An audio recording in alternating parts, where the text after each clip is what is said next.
Welcome back to another one of my videos. As always, I find these stories that I read to you from different subreddits on the Reddit website. And I always leave a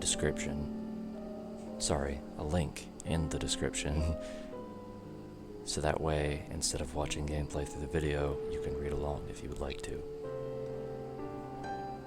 That said, let's get into the video. The Dockman song. Long ago I used to love the sea. My father was a longshoreman, and every day he would be down at the docks loading and unloading ships. He would come home each night smelling of brine and sea salt. He'd take off his cap, kick off his muddy boots, and spin us tales from the sea. He'd bellow out stories of serpents and mermaids, of storms and perilous seas, of pirates and treasure. But the thing I always loved the most were the songs. Every night he would sing us a song the sailors would sing. Songs of home, of deep blue water, of ghosts and legends. I would dream of the sea and its bountiful splendors. One day, Father came home and refused to sing, or to even speak of the sea. He sat in his chair, his eyes distant with a hint of fear in them. My siblings and I were startled, as we had never seen this side of my father. He gripped his mug so tightly his knuckles were white, and I thought the wood would splinter. Since that day, he got worse and worse. He grew quieter until he didn't speak at all. His body grew thinner and paler, his eyes sunken and shallow. He was a husk, and he sat in the center of our living room every night. Then one day, he didn't come back at all. Others said there had been an accident, but by the look in her eyes, I could tell she was more trying to convince herself of this instead of us. At night, I could hear her sobbing from her bed, gripping one of the father's old coats. At my young age, I wasn't sure what to think, but I knew what I felt. Rage. Rage at whatever it was that took my father from me. Anger at all the silence and side glances. Frustration at all the pity our neighbors sent our way. I was young and naive. A deadly combination. I had to go on one of the docks. It's the only place my father would be other than home, so it was the only place that could have changed him. While my mother forbade us from wandering too far out of sight, I had to see for myself what could have possibly happened to my father. I snuck out during the night, knowing I'd only have so much time to investigate.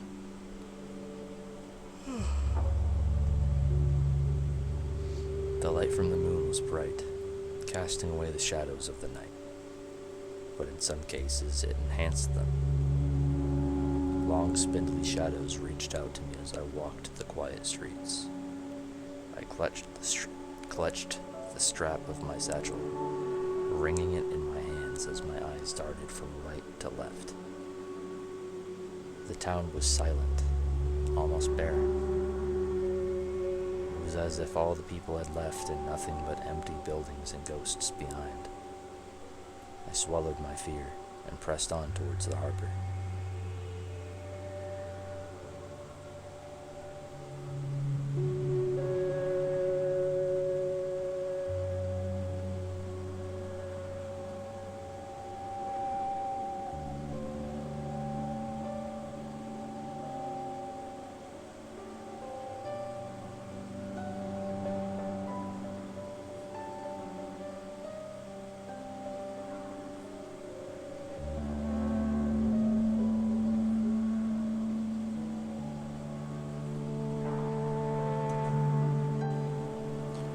The sound of the sea before I saw it, crashing and whispering on the rocks. In my mind's eye, I imagined a beautiful blue, glistening in the moonlight, white fluffy foam caressing the rocks, stars twinkling high above, guiding sailors to safer shores. What awaited me was a scene from a nightmare. The water was murky, almost black. The foam looked green and was full of seaweed and dead fish. A fog hung so densely around me the stars were impossible to see. pinched my nose, trying to keep the scent of dead fish and mold at bay.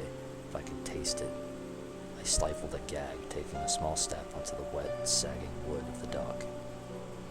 The sight of the dock bashed all the childhood dreams of wonder my father had instilled in me. I had dreamed of mermaids and crystal blue sea, but all that sat before me was decay and dark water. I started my walk along the docks, my footsteps echoing down below me. I was sure where to begin. I could barely even see my hand in front of my face.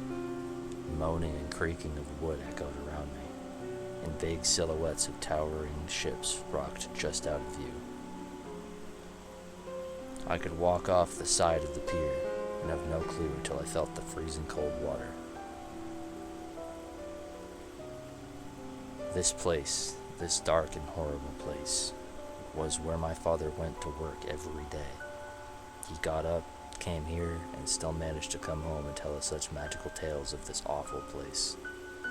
My love of the sea, my love of water and stories, my love of songs all started to wilt. Then I heard it. I stopped in my tracks when I first noticed it. A sharp pang of fear pierced my heart, and I frantically looked for a place to hide. There was a man's voice, speaking and growing louder. I could make out his heavy footsteps as he approached, and a faint, eerie yellow light swayed in the fog. I took a step back, and then another, and bumped into a large wooden crate. I quickly went to hide behind it, and saw there was just a sliver of dock left to sit on, before it ended and dark water splashed below. This is just part 1 of the story.